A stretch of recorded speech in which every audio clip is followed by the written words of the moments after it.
बिहार सरकार की मेट नीति और मेट की बहाली से संबंधित मार्गदर्शिका जारी की जा चुकी है। अब मनरेगा में एक मेट की बहाली करनी है। मेट तो आप पहले से समझते हैं कि कम से कम 10, 20, 30 या 40, 50 लेबर पर एक मेट की बहाली होती है। मेट एक तरह से लेबर का, मजदूर का सुपरवाइजर होता है, जो काम कहाँ करवाना है, कैसे कराना है, कब कराना है, उनको सूचना देता है, साथ साथ उनकी हाजिरी बनाता है, उनको पेमेंट कराने की व्यवस्था करता है और जो भी सुविधाएं कार्यस्थल पर नहीं है वो सुविधाएं मुहैया कराने का काम करता है। अर्थात मेट जो होता है वह मजदूर और प्रशासन दोनों के बीच की कड़ी होता है, एक पुल का काम करता है, दोनों को जोड़ने का काम करता है। पिछले बार मैंने आप लोगों को इसके पीछे वाले वीडियो में बताया था कि हर पंचायत में स्वच्छता पर्यवेक्षकों की और स्वच्छता कर्मियों की बहाली हो रही है। इसके बारे में मैंने पिछले ही बार आप लोगों को बताया था। तो अब जो मैं बता रहा हूँ वह मेट नीति की बात मैं कर रहा हूँ। बिहार सरकार की मेट नीति, बिहार सरकार ने मेट की बहाली से के लिए एक नया नियम तैयार किया है, नई नियमावली तैयार की है। केंद्र सरकार के पत्र के आलोक में बिहार सरकार का ग्रामीण विकास विभाग, बिहार सरकार का ग्रामीण विकास विभाग है, इसका एक संभाग है रूरल डेवलपमेंट सोसाइटी। तो इस सोसाइटी के सचिव हैं भारतीय प्रशासनिक सेवा के अधिकारी बालामुरुगन डी। इनके द्वारा सभी जिला पदाधिकारी और जिला कार्यक्रम समन्वयक के नाम से, उप विकास आयुक्त के नाम से एक पत्र जारी किया गया है, जिसका पत्रांक है 699 और यह 28 अक्टूबर 2022 को जारी किया गया है। इसमें उन्होंने महात्मा गांधी रोजगार गारंटी योजना के क्रियान्वयन से संबंधित मेट नीति से संबंधित जो दिशा निर्देश है उसको उपलब्ध कराने के संबंध में इन्होंने लिखा है और कहा है कि 2013 में महात्मा गांधी मार्गदर्शिका, तो ये महात्मा गांधी मार्गदर्शिका इन्होंने लिखा है। सच में यह है कि महात्मा गांधी रोजगार गारंटी योजना की मार्गदर्शिका जारी की गई है। तो ये मार्गदर्शिका तैयार की गई है, इसके बारे में बात की जा रही है।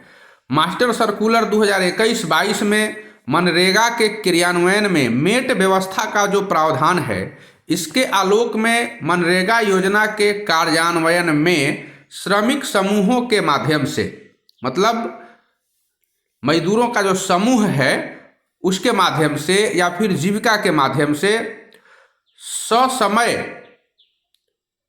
रोजगार की मांग को प्रभावी बनाने, मांग के आधार पर कार्य आवंटित करने और ससमय कार्य की सूचना मजदूरों को देने, उनका भुगतान सुनिश्चित कराने के लिए मेट की व्यवस्था या मेट की नियुक्ति से संबंधित एक दिशा निर्देश तैयार की गई है और इस पत्र के साथ संलग्न करके ऊपर जो वर्णित है सभी लोगों को भेजी जा रही है, ताकि जल्द से जल्द मेट का क्रियान्वयन, मेट नीति का क्रियान्वयन किया जाए, मेट का चयन किया जाए। लेकिन कुल मिलाकर अभी इस कार्य में 1 साल का समय लग सकता है, क्योंकि सरकार का जो कार्य जिस धीमी गति से चलता है उसमें समय लगना तय है। तो मैं आपको अब बता दूं कि जिस प्रकार से प्रत्येक पंचायत में स्वच्छता पर्यवेक्षक, स्वच्छता कर्मी की बहाली हो रही थी, बड़े जोर शोर से बहाली हो रही है आज, जिसको मैंने आज से 1 साल पहले आप लोगों को बताया था इसके संबंध में, और यह आज बड़े जोर शोर से चल रही है। आप लोग देखे होंगे अपने अपने पंचायत में। ठीक उसी तरह से ये जो मेट नीति है अभी तुरंत आई है, लेकिन इसकी बहाली अगले साल जोर शोर से होगी। ये मई जून के बाद से इसका क्रियान्वयन शुरू होगा। तब तक जो भी कागजात, जो भी पेपर आपको इसमें मांगे गए हैं, आपको सब जुटा कर रखना है। अगर आप चाहते हैं कि मैं भी मेट बन जाऊं तो इसके लिए आपको पेपर जुटा कर रखने होंगे। कौन कौन सा पेपर लगेगा, मैं धीरे धीरे सब बात आप लोगों को बताऊंगा। ये बहुत लंबी बात है, इसलिए एक दो नहीं कई वीडियो इस पर बनाने पड़ेंगे हमको। लेकिन आज जो इसमें पहला मैं वीडियो जारी कर रहा हूँ, इसमें ये सफल क्रियान्वयन करने के लिए यह मेट नीति लाई गई है। इसका मुख्य उद्देश्य क्या है, तो श्रमिक या श्रमिक समूहों द्वारा रोजगार की मांग को प्रभावी बनाना, आवंटित कार्य की ससमय सूचना मजदूरों को देना, समय पर कार्य का प्रतिवेदन अपलोड करना पोर्टल पर और ससमय मजदूरी का भुगतान सुनिश्चित कराना, यह काम मेट का है। मेट का प्रावधान जो मैंने बता दिया कि मनरेगा की मार्गदर्शिका 2013 एवं मास्टर सर्कुलर 2021-22 में मेट का प्रावधान किया गया है। मेट की भूमिका क्या होगी, मेट करेगा कौन काम, तो रोजगार की मांग को प्रभावी बनाना है।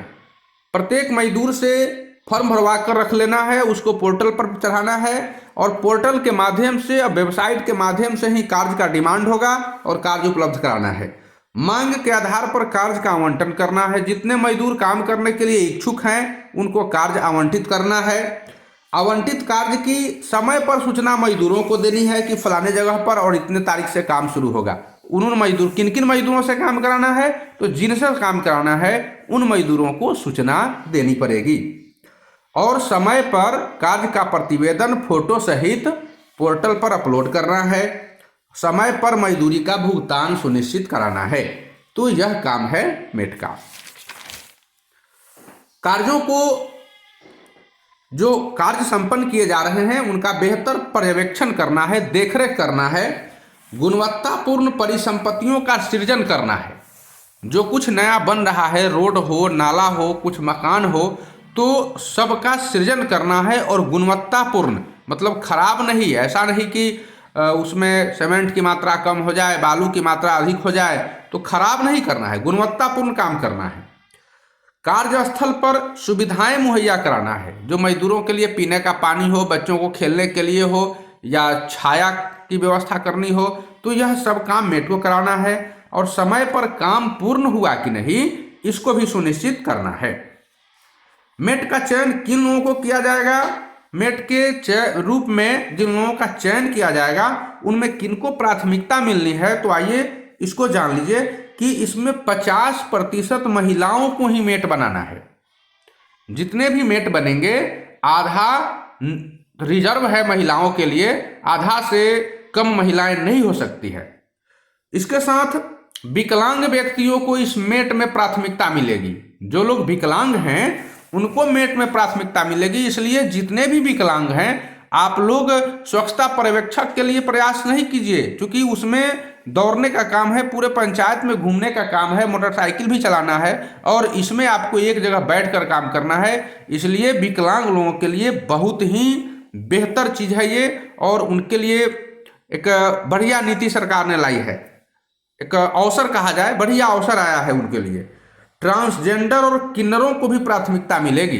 जो किन्नर हैं या फिर लिंग परिवर्तन करा चुके हैं, ट्रांसजेंडर हैं, उन लोगों को भी इस मेट के काम में प्राथमिकता मिलनी है।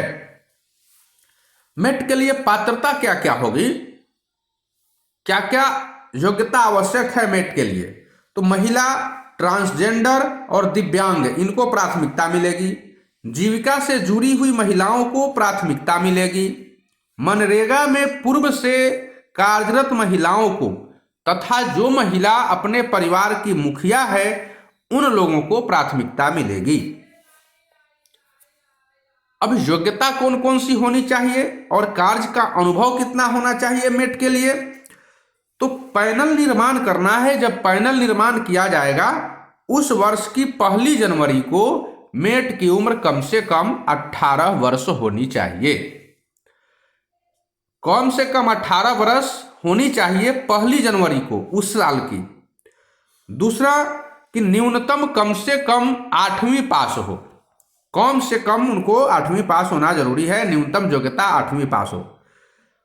हिंदी लिखने और पढ़ने का ज्ञान होना चाहिए ताकि मजदूर का नाम लिख सकें, कै दिन हाजिरी बनी वो बना सकें, कुछ प्रतिवेदन लिख सकें। इनके करने के लिए हिंदी लिखने और पढ़ने का ज्ञान होना चाहिए। गणित का सामान्य ज्ञान होना चाहिए। सामान्य ज्ञान का मतलब जोड़ घटाव गुना भाग, इसलिए कि कितना दिन काम किया है, कितनी मजदूरी बनेगी, उसका हिसाब किताब ही रखना है। इसलिए आपको निश्चित रूप से कुछ गणित का सामान्य ज्ञान होना चाहिए। जोड़ घटाव गुना भाग ये तो आपको आना ही चाहिए। और संबंधित पंचायत का निवासी होना चाहिए। जिस पंचायत में मेट बनना है उसी पंचायत का निवासी होना अनिवार्य है। तो ये है मेट बनने के लिए आवश्यक योग्यताएं। अब मेट का जो मेधा सूची का निर्माण होगा, किस प्रकार से मेट बनेगा, आवेदन कौन कौन लोग देंगे, कब देंगे, फिर इसके पैनल की तैयारी कैसे होगी, मेधा सूची का निर्माण कैसे होगा, तो इसके लिए हम अगले वीडियो में आपको बताएंगे। तब तक के लिए आप लोग इंतजार कीजिए। धन्यवाद।